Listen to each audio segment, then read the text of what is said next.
Assalamualaikum warahmatullahi wabarakatuh. Selamat datang di podcast aku, podcast kawan seru bersama kawan-kawan. Pada kesempatan kali ini kita ada tema yang sangat menggelegar ya teman-teman. Jadi untuk temanya masih saya rahasiakan, iya. Namun seiring berjalannya waktu ya teman-teman, saya menyadari bahwa ada yang telah terlupakan atau dilupakan, terutama di para kalangan anak remaja. Apa sih yang sudah mulai dilupakan dari kalangan anak remaja? Menurut saya, para remaja sekarang itu sudah mulai melupakan akan bahasa atau arti dari bahasa itu. Dan dari isu atau permasalahan yang mulai dilupakan ini berkaitan dengan tema besar kita, yakni tema meraih manfaat dalam berorganisasi, terutama dalam organisasi bahasa. Nah, tentunya pada podcast aku kali ini tidak sendirian ya, jadi ada tamu yang sangat spektakuler. Ya, nanti kita akan membahas terkait dengan tema meraih manfaat dalam berorganisasi bahasa dengan Kak Emil. Jadi nanti beliau atau bisa juga teman kita ini nanti akan memberikan betapa pentingnya sih bahasa itu untuk terutama pada kalangan anak muda gitu ya. Oke, langsung saja kita sambut teman kita atau narasumber kita, yaitu Kak Emil. Oke, beri applause buat Kak Emil ya Kak ya. Oke Kak, selamat datang Kak Emil. Selamat datang. Oke, apa kabar? Alhamdulillah baik-baik ya, meskipun di curah hujan yang banyak sekali mendung, tapi semangat kita untuk bertolakul ilmi jangan sampai terbendung gitu ya. Insyaallah. Oke, langsung aja ya Kak, pada kesempatan kali ini kita ada tema nih Kak, temanya yaitu meraih manfaat dalam organisasi bahasa. Nah, seperti yang saya ketahui ya Kak, bahwasanya Kak Emil itu bukan cukup sih, lebih dari cukup malah dalam terutama prestasinya ini banyak sekali di bidang bahasa, terutama bahasa Indonesia ya Kak. Bahasa Indonesia ya. Dan bahasa Arab. Ya. Okay. Alhamdulillah. Alhamdulillah. Ya, meskipun masih belajar sebenarnya Mbak Titi ya. Betul. Oke. Menurut Kak Emil nih, manfaat dari bahasa itu sebesar apa gitu manfaat kira-kira? Jadi gini teman-teman, ketika kita itu membahas tentang bahasa ini adalah sebuah sarana untuk kita bisa berinteraksi dengan manusia secara baik.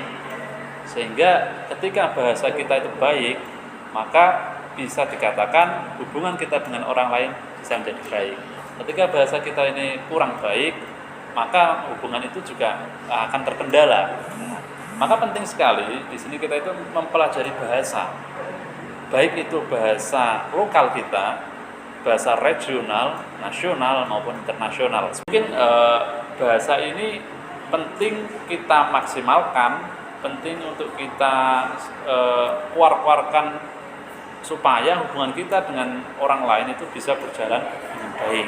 Gitu. Bahkan saya itu pernah mendengar Oprah Winfrey itu pernah mengatakan seperti ini.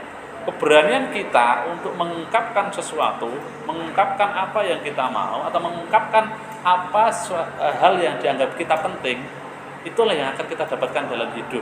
Nah, makanya ketika kita bisa menyampaikan bahasa dengan baik, tentu harapan yang kita inginkan daripada apa yang kita sampaikan kepada orang lain itu akan tercapai. Tuh. Jadi secara tidak langsung bahasa itu juga cara kita untuk mengungkapkan kita itu mau ngomong apa sih gitu. Yeah. Secara tidak langsung seperti itu. Oke, baik Kak.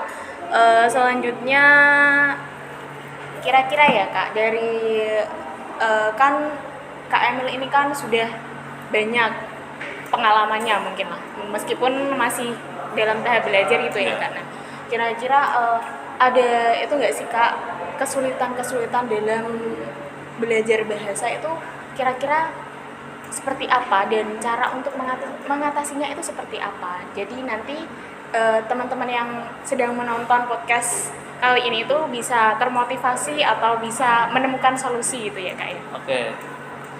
Jadi sepengalaman saya ini kalau kita belajar bahasa ini adalah rata-rata itu terkendala soal kebiasaan, soal lingkungan. Karena bahasa itu akan mudah kita pahami, bahasa itu akan kemudian mudah kita kuasai ketika lingkungan kita mendukung, ya kan? Sepintar apapun kita, ketika di luar sana dengan orang-orang yang pandai bahasa, kemudian kita diturunkan di satu daerah yang kemudian daerah itu tidak mendukung seperti bahasa yang kita miliki. Kendala-kendalanya memang terkadang ini ya soal mindset juga ya. Mindset kita anak muda ini terkadang karena lingkungan tidak mendukung sehingga anak muda itu kan mudah bosan ya kan. Nah, padahal mindset ini tuh harus terbangun supaya kita bisa terus semangat untuk belajar bahasa, entah itu bahasa Arab, bahasa Inggris, khususnya bahasa Inggris ya. Nah, ya meskipun saya juga bahasa Inggris ini cukup minim Mbak ya, soalnya mungkin saya lebih awal konsen di bahasa Arab. Tapi saya hari ini tuh masih berusaha untuk memacu diri, mengembangkan potensi di dalam bahasa Inggris. Karena saya percaya R.A. Kartini itu pernah mengatakan yang kalau di bahasa Arab kan seperti ini. La taqul anni la astati'u walakin qul anni sa'alu. Jangan pernah kamu katakan aku tidak mampu, tapi katakanlah pada dirimu aku akan bisa melakukannya. Nah, ini tentunya penting ya. Iya. Gitu ya. Sangat Masya Allah sekali ya Kak. Sangat it's my dream gitu Iya ya. betul. Jadi betapa pentingnya bahasa itu memang harus dipelajari, terutama selain bahasa yang kita gunakan sehari-hari. Nah, siap. Nah, mungkin ini jadi pertanyaan terakhir ya Kak, terkait dengan isu bagaimana anak muda itu sudah mulai melupakan bahasa, terutama bahasa di daerahnya atau bahasa yang digunakan mereka sehari-hari ini. Itu kira-kira tanggapan dari Kak Emil itu seperti apa sih?